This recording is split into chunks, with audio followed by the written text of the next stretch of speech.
Bom dia a todos e todas.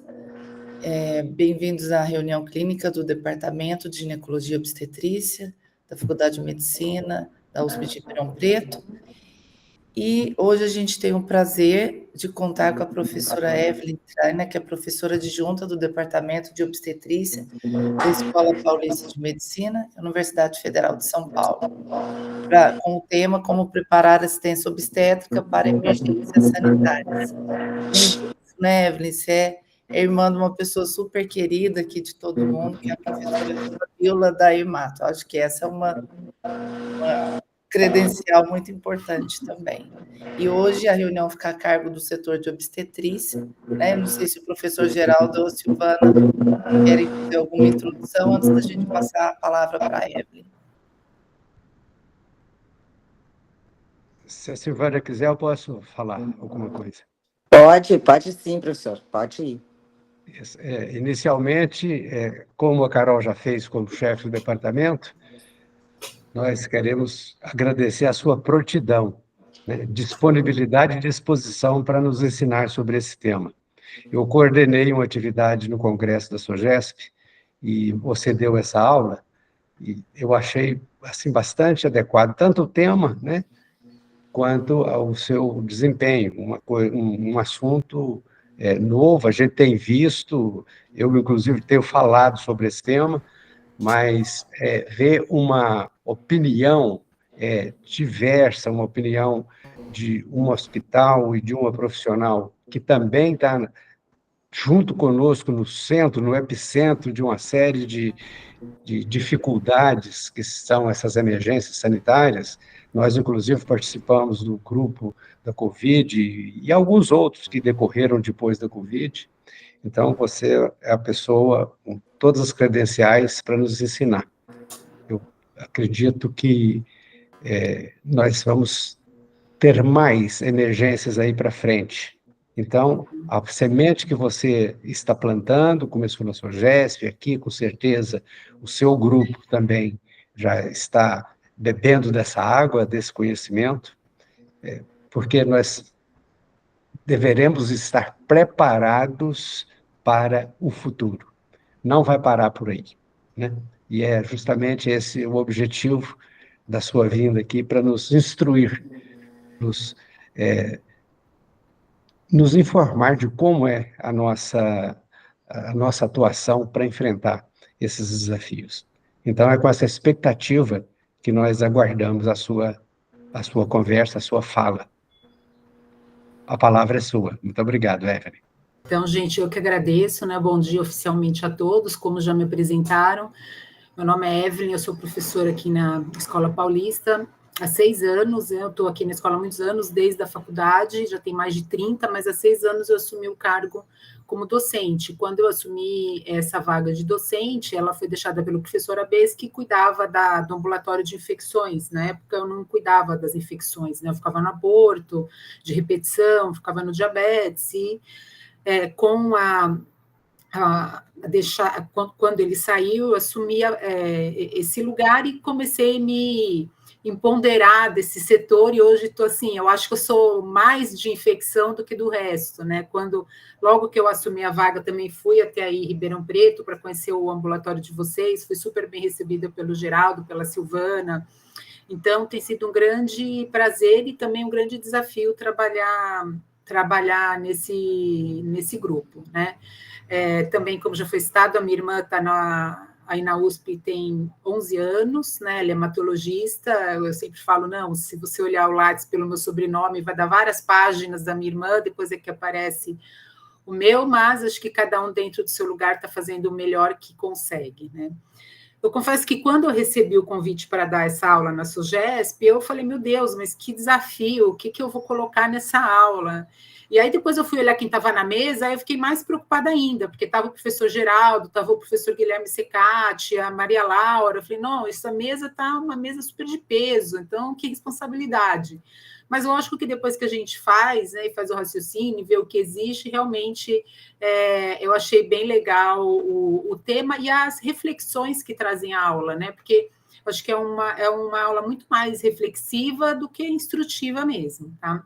A aula da SOGESP foram 15 minutos, como aqui a gente tinha um pouquinho mais de tempo, acabei acrescentando um outro slide, uma outra reflexão, mas acho que ainda dá tempo da gente fazer as discussões, tá? Então, o tema que me foi dado foi como preparar assistência obstétrica para emergências sanitárias. Bom, então, inicialmente, o que é uma emergência sanitária? Uma emergência sanitária é uma situação que demanda o emprego urgente de medidas de prevenção, controle e contenção de riscos por possíveis danos ou agravos à saúde pública. E essas situações, elas não são apenas doenças, né? Podem ser situações epidemiológicas, como surtos e epidemias, mas podem também ser desastres ou situações de desassistência à população, como uma enchente, um desastre aéreo, um grande acidente automobilístico. As emergências, elas podem dar origem a uma infinidade de resultados negativos relacionados não apenas à saúde física e mental, como também econômica, né? Desemprego, diminuição do turismo no lugar, como aconteceu recente, né, no Rio Grande do Sul, uma super enchente, quer dizer, as pessoas não vão mais para lá. Meu marido é mastologista, esses dias ele estava lá num congresso tradicional de Gramado, eu ainda falei, nossa, mas que transtorno, porque o aeroporto não está funcionando, tinha que ir para outro aeroporto, aí pegar 2 transfers. Eu falei, será que não foi difícil fazer esse congresso esse ano? Ele falou, mas fizeram questão de fazer o congresso esse ano justamente para fomentar o turismo, que é o que a população daquela região está precisando, né? A população já passou, portanto, por uma desgraça tão grande, eles estão precisando se refazer, tá? Então, uma emergência sanitária são situações de surtos, desastres, desassistência à população. Há uma publicação, Regulamento Sanitário Internacional, que foi publicada em 2005, que define o termo emergência de saúde pública de importância internacional como evento extraordinário por constituir um risco à saúde pública e requerer uma resposta internacional coordenada. Ainda segundo as definições do RSI de 2005, é um evento que significa a manifestação de doença ou ocorrência que determina potencial de doença. Então, como eu já citei, né, não se limitam a óbito, saúde, mas também outros fatores de risco, contempla doenças transmissíveis ou de outra natureza, radionuclear, desastres, terremotos, grandes secas, tá? E, como todos nós sabemos, né, as situações de doença, elas podem ter uma proporção epidêmica ou uma proporção pandêmica. Uma epidemia, quando são doenças que disseminam por uma região geográfica limitada, como uma cidade, e pandemia é um termo que se refere a uma doença que se espalhou por um espaço muito grande, como o continente ou o mundo inteiro, né? As doenças e as epidemias, elas existiram ao longo de toda a humanidade. Então, doenças crônicas infecciosas como osteomielite, lepra, tuberculose, ocorreram humanos em tempos antigos, mas no início da era da humanidade, a disseminação das epidemias não era possível por conta do estilo de vida dos humanos. Então, os grupos eram pequenos, né? Então, não conseguiam sustentar doenças transmissíveis, porque ou os pacientes morriam ou eles se tornavam imunes. Esses gráficos que eu não apresentei na SOGESP, né, dessa publicação de 2020, e esse gráfico ele ilustra o comportamento de uma epidemia numa população pequena, uma população de 25 pessoas, como eram os grupos aí na idade paleolítica, né? E aqui, de acordo com a bolinha, né, o registro no gráfico, é o índice de transmissão da doença.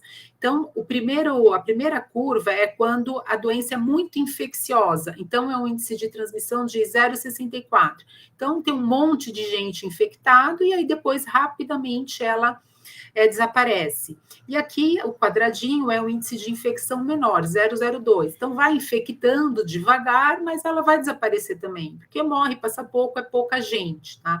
Então, as epidemias, elas não... E aqui é a imunidade que as pessoas vão adquirindo de acordo com a taxa de transmissão. Então, aqui infectou um monte, um outro morreu, um monte curou e todo mundo está imune, tá? Então, as epidemias não eram um problema para os seres humanos quando viviam em pequenos grupos ou clãs de 25, 40 indivíduos. Eles eram nômades, caçadores, então, raramente esses grupos encontravam outros grupos, né? À medida em que a humanidade começou a se organizar em cidade, domesticar animais, cultivar cereais, armazenar alimentos, fazendas, gradualmente se tornaram sedentários, agricultores começaram a negociar, se comunicar uns aos outros, e as condições de vida abriram caminho para epidemias e pandemias que foram facilitadas por outros fatores, como viagens de longa distância, comércio, migração por navios e cavalos, e também domesticação de animais, que foi criando condições favoráveis para os micróbios animais se adaptar aos humanos, né, como agentes provocadores de sarampo, tuberculose, varíola do gado, gripe de porcos e patos, coqueluche, etc. E a crescente densidade populacional nas cidades foi igualmente favorável ao surgimento de epidemias. Os registros mais antigos de epidemias são chineses, né? Eles cobrem desde aqui dos séculos antes de Cristo até depois de Cristo, e até o século XIX. Durante esse longo período, quando a agricultura é dominante da China, a gente via epidemia, aí melhorava, aí eles, né, falavam outbreak, melhorava, e aí depois a medida é exponencial junto com o aumento da população. Tá? Depois disso, né, a partir do ano 100 a.C., há o relato de cerca de 100 surtos por século, e depois de 1800, 80 surtos por século. Né? Não tem o registro de quais foram essas epidemias, mas é interessante isso para a gente entender a dinâmica da propagação das grandes doenças da humanidade.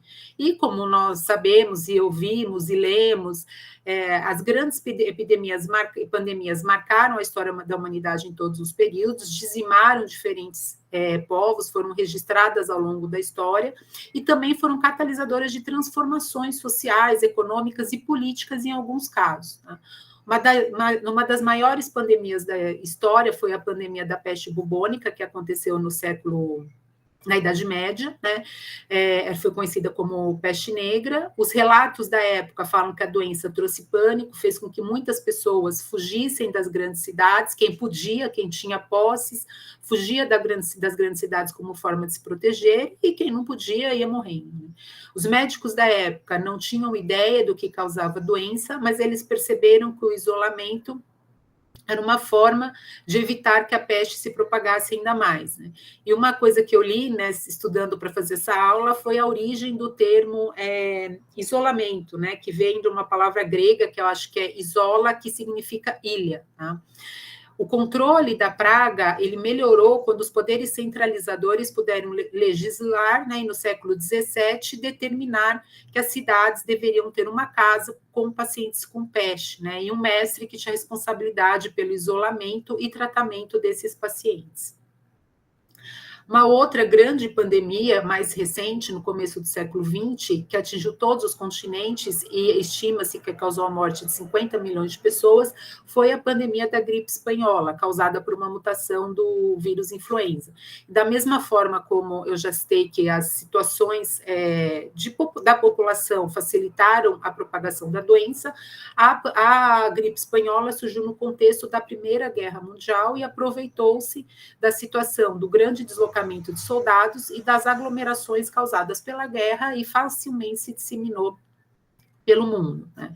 Há descritas 3 ondas de contágio que se estenderam, né? A mais conhecida de maior mortalidade foi a que aconteceu entre 2018 e 2019. Né?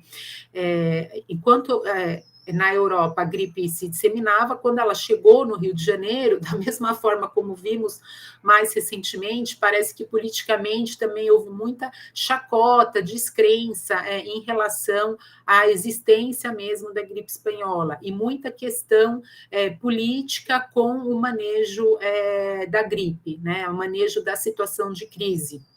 A população se mostrava preocupada com as medidas políticas e as medidas de saúde pública que eram tomadas, mas parece que o governo aí não conseguiu satisfazer a demanda para o cuidado da crise e também a resposta à população. Tá? Então, essas figuras são charges de jornais da época, né, 2018, 2019, a população começava até a descrer do grupo de saúde, né, dos médicos, que pareciam que não tomavam medidas adequadas, não iam para o mesmo caminho, e isso fatalmente acabava desencadeando distúrbios sociais e políticos como forma de reação da população aos regulamentos impostos na época, né?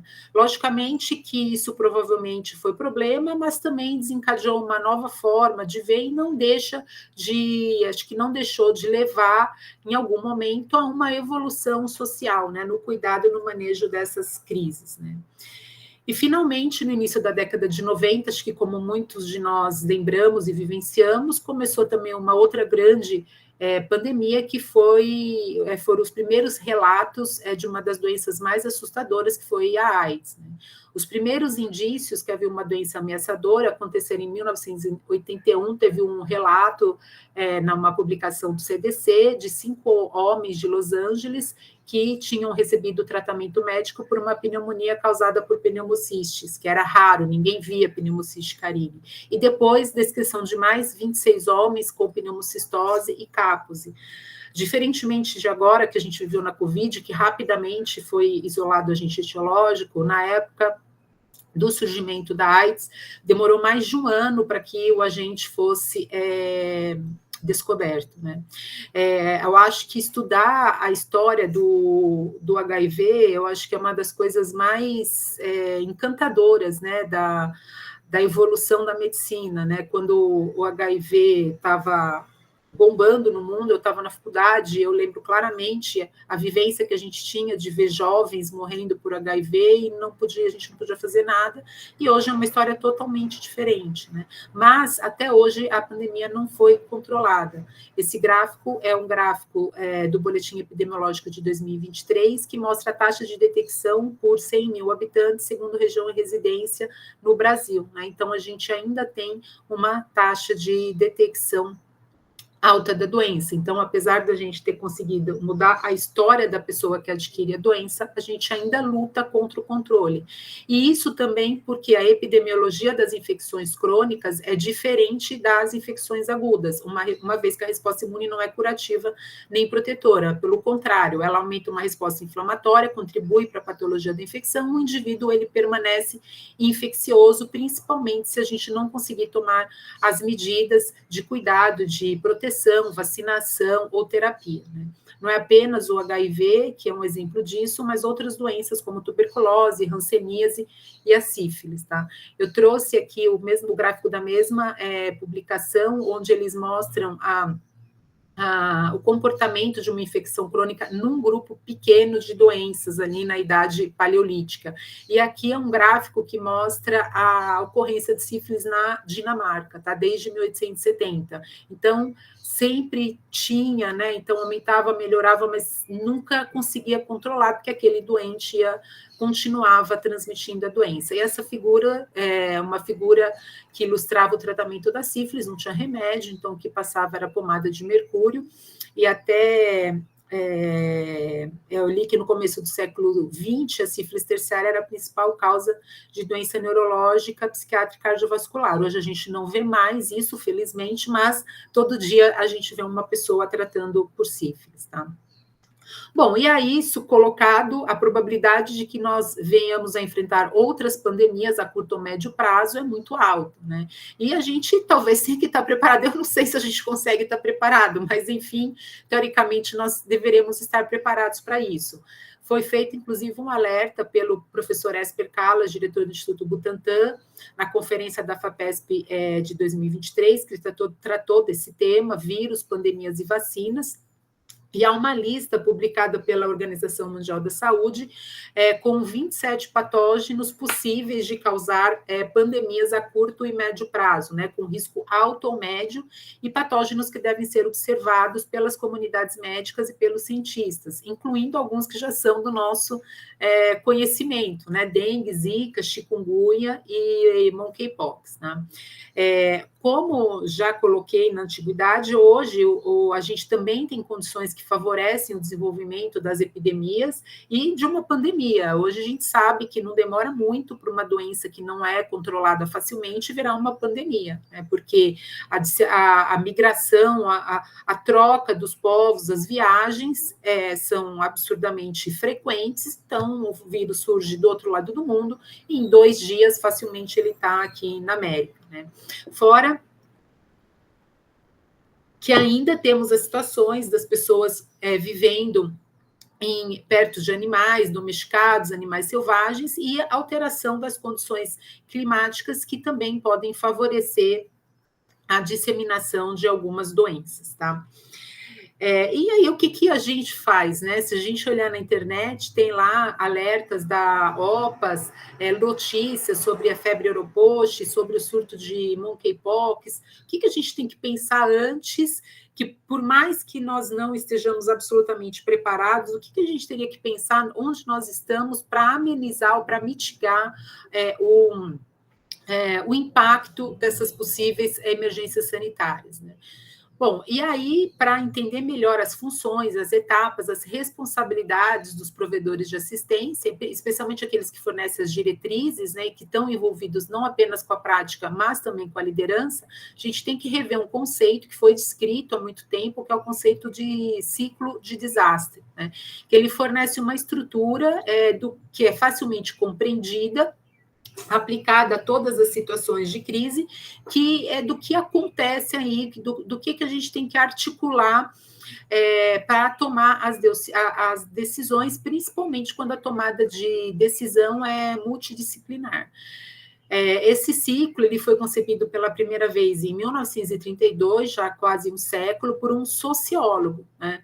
E ele descreve como que os desastres impactam a sociedade e como a sociedade responde a essa ameaça.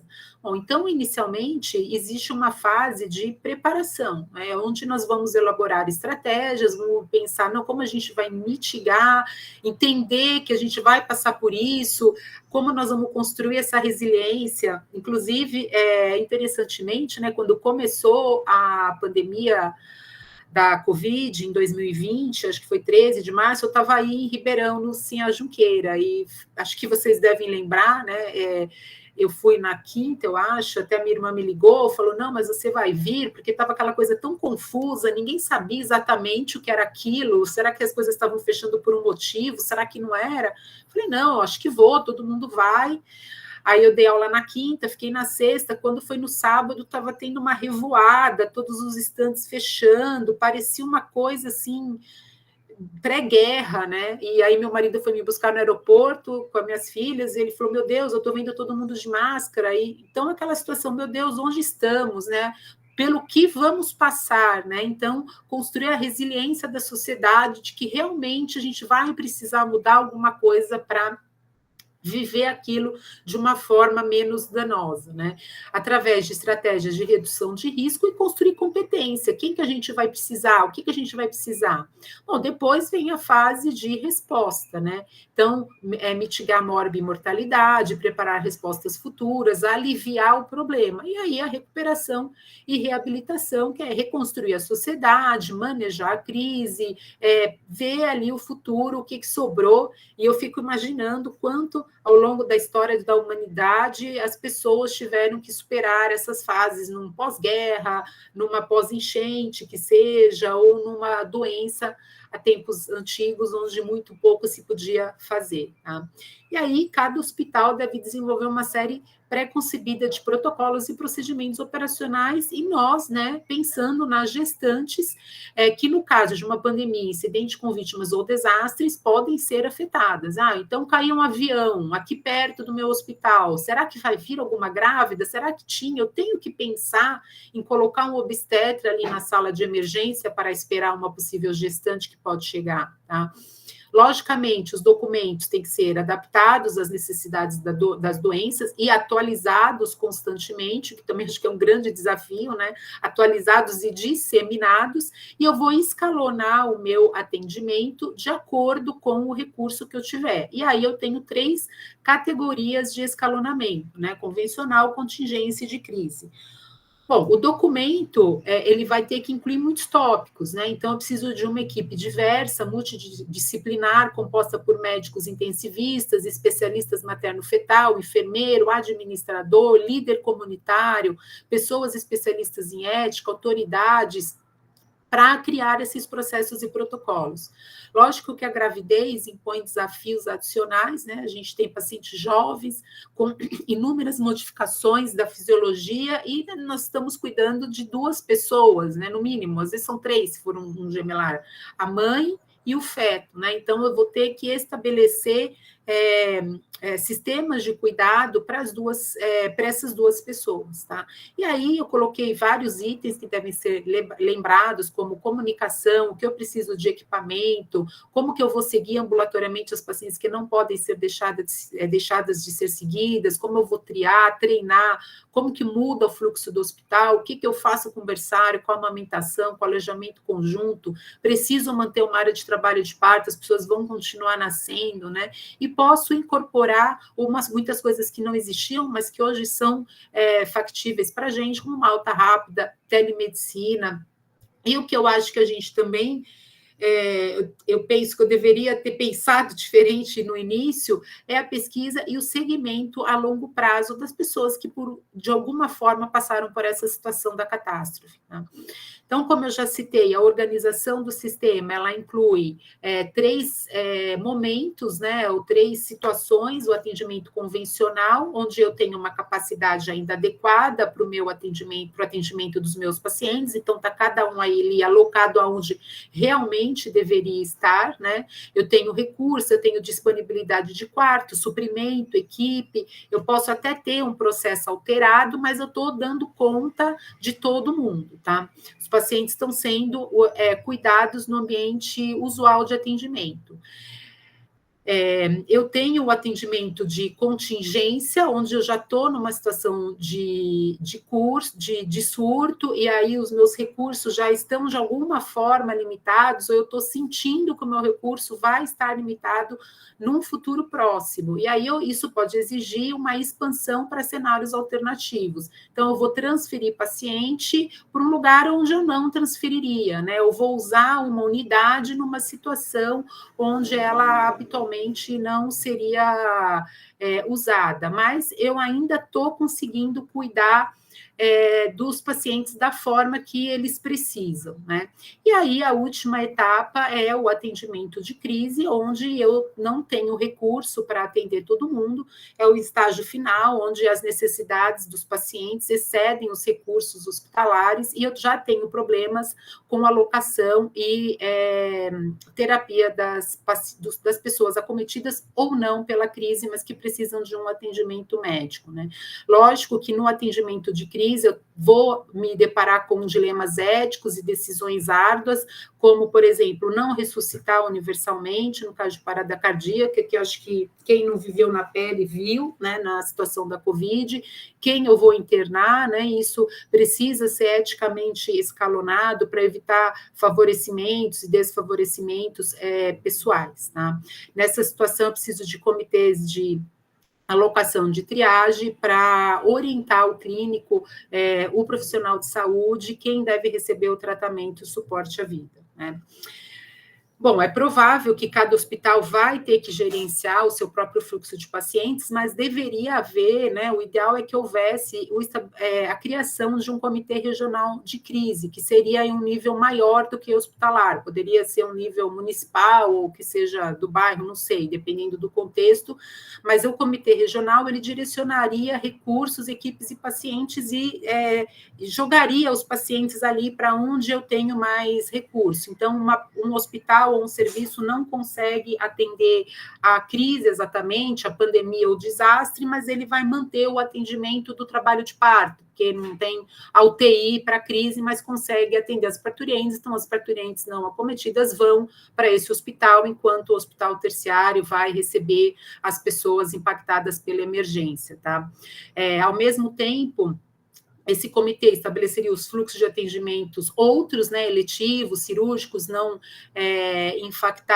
impactados, e o comando de crise orientaria sobre a divisão dos pacientes infectados, não infectados, e também poderia ajudar na identificação das gestantes de alto risco para adquirir a doença, tá?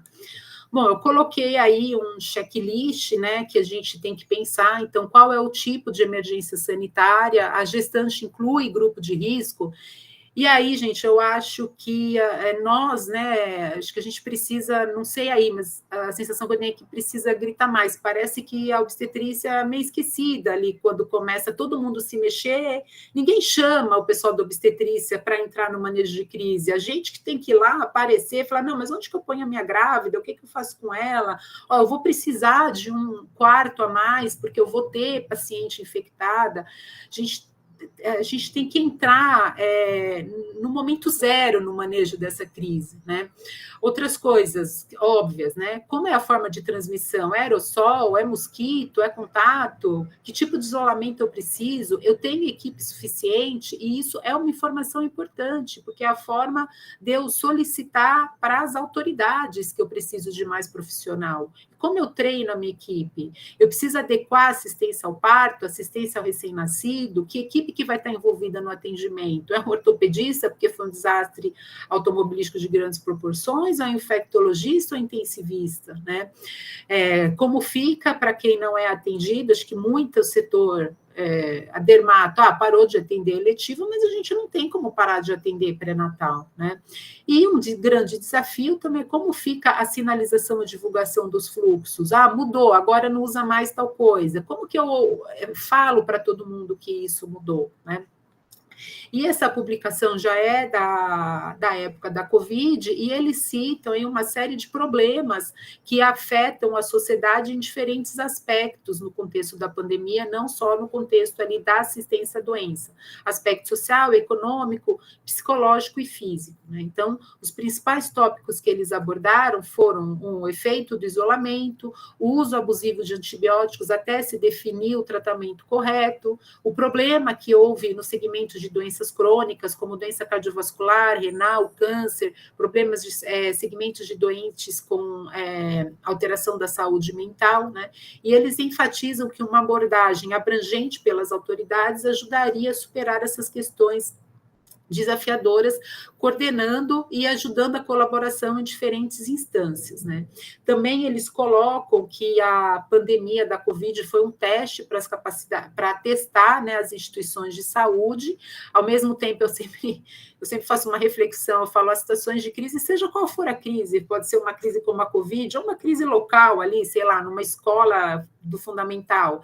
As situações de crise, acho que elas trazem o melhor e o pior do ser humano, né? Porque a gente vê que tantas pessoas fazem uso, mau uso, né? Disseminam notícias falsas ou notícias ruins, ou até o negativismo, mas também traz o melhor do ser humano. Quantas pessoas que aparecem dispostas a ajudar, quanto da ciência anda rápido, nunca uma vacina foi desenvolvida tão rapidamente como na situação da Covid, né? E eles também finalizam, eles colocam que apesar de muitos planos e protocolos, logicamente que na hora da crise nem sempre as coisas funcionam tão bem, né? Que algumas competências são críticas, resiliência, flexibilidade e rapidez. Bom, e aqui já falando do que a gente fez, né, ou talvez refletindo do que deu certo e do que deu errado na pandemia da Covid, eu trabalho aqui na escola, o nosso hospital é pequeno e é um serviço pequeno também de atendimento, a gente não teve tantos casos, mas também temos muito menos gente para trabalhar, né? Então, o setor de entrada, de triagem, mudou várias vezes, uma hora era de um lado, outra hora era do outro, eles convocaram as equipes de diversas formas, a gente conseguiu um quarto para isolar as pacientes, logicamente, e as pacientes que não eram tão graves eram na maternidade, já mais grave não dá para ficar na maternidade, foram fluxos muito desafiadores, né? Os protocolos, eu escrevi vários, acho que eu atualizei 8 vezes, ou 9 vezes, e cada vez que atualizava, era um desafio passar para todo mundo, por mais que hoje a comunicação seja fácil, através de WhatsApp, de site, etc., ainda é desafiador você passar a informação correta no momento correto, né?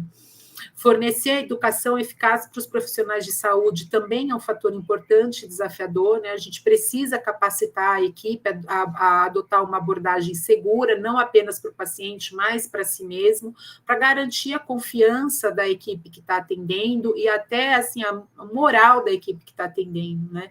Então, isso fica mais óbvio quando os serviços programam atualizações educacionais, sessões de perguntas e respostas e treinamentos de simulação, que incluem desde colocação, retiradas de EPI, lavagem de mãos, até o manejo das pessoas infectadas, né? Como o professor Geraldo citou, a gente teve a oportunidade de trabalhar bastante na época, tanto no grupo, eu trabalhei no grupo da Covid que fez o manual, a gente fez um monte de vídeo, a gente fez sessões com o país inteiro, foram vários encontros com especialistas, 2 vezes por dia, onde a gente tinha uma escala e entravam 2 de manhã, 2 à tarde, com pessoas desde aqui de São Paulo, que viviam um cenário mais parecido com o nosso, né, que tinha recurso, que era um hospital, que tinha um TI, que tinha um intensivista, que muitas vezes entrou também nas reuniões para discutir, até cenários de Amazonas, do Pará, onde os recursos eram totalmente diferentes, e a capacitação também, né? A gente percebia que as pessoas tinham dificuldade, se atrapalhavam até, não, uma pré-eclâmpsia, Covid, é isso ou aquilo, mas essa situação, essa oportunidade da telemedicina, das conferências, ela ajuda a capilarizar e são ações muito importantes para ajudar o país todo a manejar uma situação tão desafiadora, né?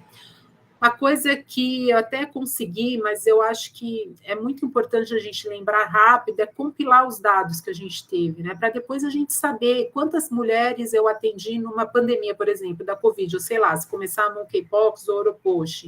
Quantas mulheres eu atendi com a suspeita da doença? Quantas eu atendi com a doença confirmada, né? Na hora a gente não pensa, mas planilhar e pensar logo que isso vai virar uma pesquisa e que é importante eu ter isso, até para eu solicitar estratégias de saúde pública e de gestão. Eu tive X mulheres, eu tinha 2 enfermeiras, não dá, né?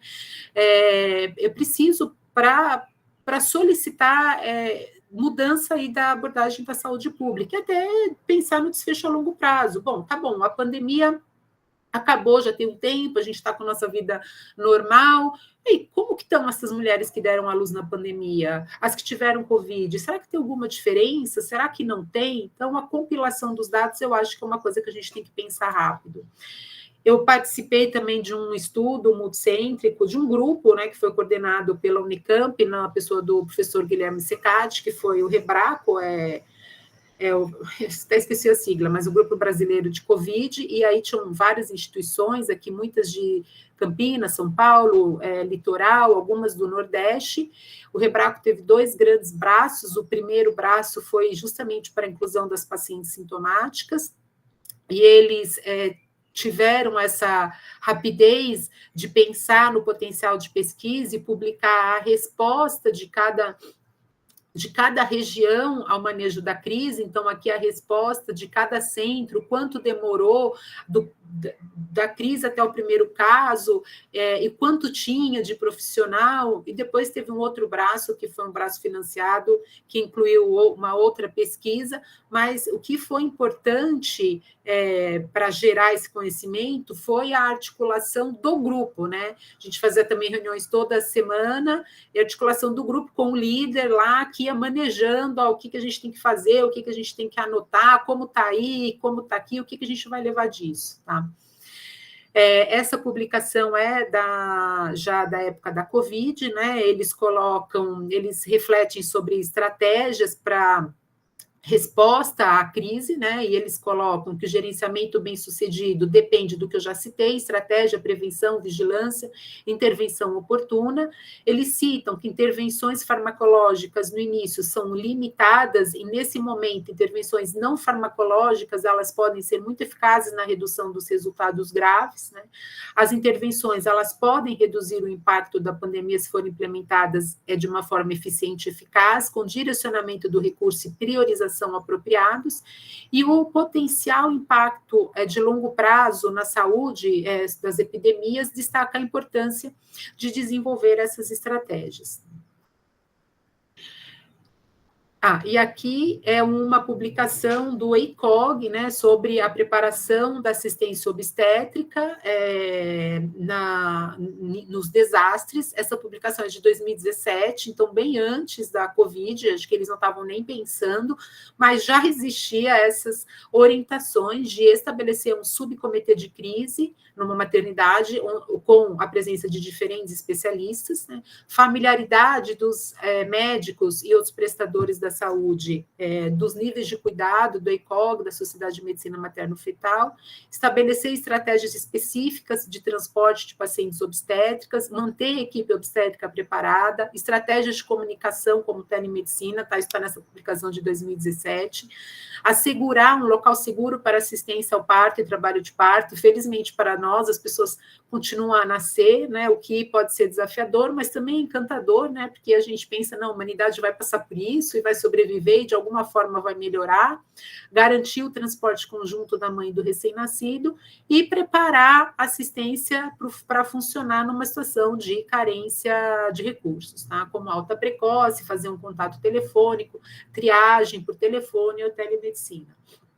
Bom, lógico que diante de tudo isso, a gente vai ter situações, dilemas, como eu já falei no começo, dilemas éticos, o que é certo, o que é errado, o que é justo, né? Para onde a gente vai, quem eu opto por internar quando eu preciso escolher. A gente tem a vantagem de sempre dar uma furadinha na fila da UTI, uma vez que nós estamos com pacientes novas, e como eu também falei, 2 pessoas, né? A mãe e o bebê, mas não tem como a gente não sofrer com isso, né? A gente não sofrer em situações onde a gente tem que fazer essa escolha, né? Eu acho que quem vivenciou ou atendeu uma gestante numa situação de doença grave, o que eu até falava, até hoje, infelizmente não precisa mais, mas para elas, o que é dar à luz numa situação de doença grave, né? O que é não ver o filho nascer, né? O que é uma sala de cesárea numa paciente com Covid? É um caos, né? Era uma situação que a gente entrava e não saía da sala, que sou eu com 2 residentes. Como nós não tivemos muitas pacientes, eu consegui entrar no parto da maioria delas, né? E a gente entrava e não saía, teve pacientes que foram entubadas na sala e não acordaram, outras não foram entubadas, mas entravam numa situação de medo absurdo, que é fácil de imaginar o motivo, né? Pensa, entube aí, eu não estubo, né? Que a gente vê isso todo dia, não vi o filho, né? Então, é uma sensação do parto absolutamente diferente de tudo que é esperado, né? E aí, eu depois fiquei pensando nisso, e teve uma das pacientes que era uma paciente, inclusive do meu ambulatório de perda gestacional, que era uma mulher de 42 anos, com várias perdas gestacionais, tinha um filho, mas estava já numa tentativa de engravidar, que ela meio que já tinha desistido. Ela engravidou, pegou Covid com umas 32 semanas, ficou muito grave, entubou, e naquela angústia do que fazer, a gente acabou indicando o parto na situação da intubação. Tá? Deu tudo certo, ela ficou um tempão na UTI, a criança também, mas os 2 foram para casa. E aí, um tempo depois do parto, ela me mandou uma foto, né? E ela me mandou essa mensagem, né? Bom dia, doutora, a minha cesárea foi gravada? Se foi possível, eu gostaria muito de ver. Assim, eu devo confessar que quando eu recebi essa mensagem dela, eu não consegui nem responder para ela que não tinha sido gravada a cesárea, que eu sabia que não tinha sido gravada. Essa cesárea eu não estava. Se eu tivesse, também não teria gravado a cesárea, né? Aí eu falei, eu acho que não, mas eu vou perguntar se alguém tem pelo menos alguma foto. Depois ela foi falar comigo no ambulatório. Ela não entendeu, ela não conseguia nos primeiros dias entender. Então, foi uma lacuna absurda na vida dela esse parto, né? Porque a gente não conseguiu fazer nenhuma documentação. Então, eu acho que mesmo que a gente esteja ali na pior das crises, a gente está sempre numa chegada, né? É óbvio que era muito aflitivo você pensar assim, nossa, mas será que a mulher vai sair dessa? Será que ela vai morrer? Né? Que, infelizmente, a gente sabia que podia acontecer. Mas mesmo que ela morra, vamos supor que aconteça o pior para nós, a criança é uma chegada que vai ter uma família, que vai ter uma história, que vai ter uma continuidade, né? Então, eu fiquei refletindo muito, será que a gente hoje se fala tanto em humanização do parto? Eu faço assistência obstétrica na escola não faço parto, mas estou lá, mas faço assistência obstétrica privada, a gente vê situações que passa, eu acho que não é só humanização, uma idealização, né, de tudo ali, daquele sonho do parto. Então, se fala tanto na humanização, que é ótimo, é muito bom, mas a gente não fala nada da humanização do parto num contexto de uma paciente grave, num contexto de uma emergência sanitária. Será que a gente não consegue humanizar um pouco com uma foto, uma lembrança, né, alguma coisa que mostre ali que aquele momento ele é uma chegada, uma pessoa que provavelmente é bem-vinda, que vai ter a história dela, tá? Então, acho que além de pensar em tudo isso, eu queria deixar essa reflexão, e eu agradeço novamente, né, o convite, acho que é uma honra e uma responsabilidade falar para vocês, tá bom? Acho que estou à disposição, se quiserem abrir para discussão.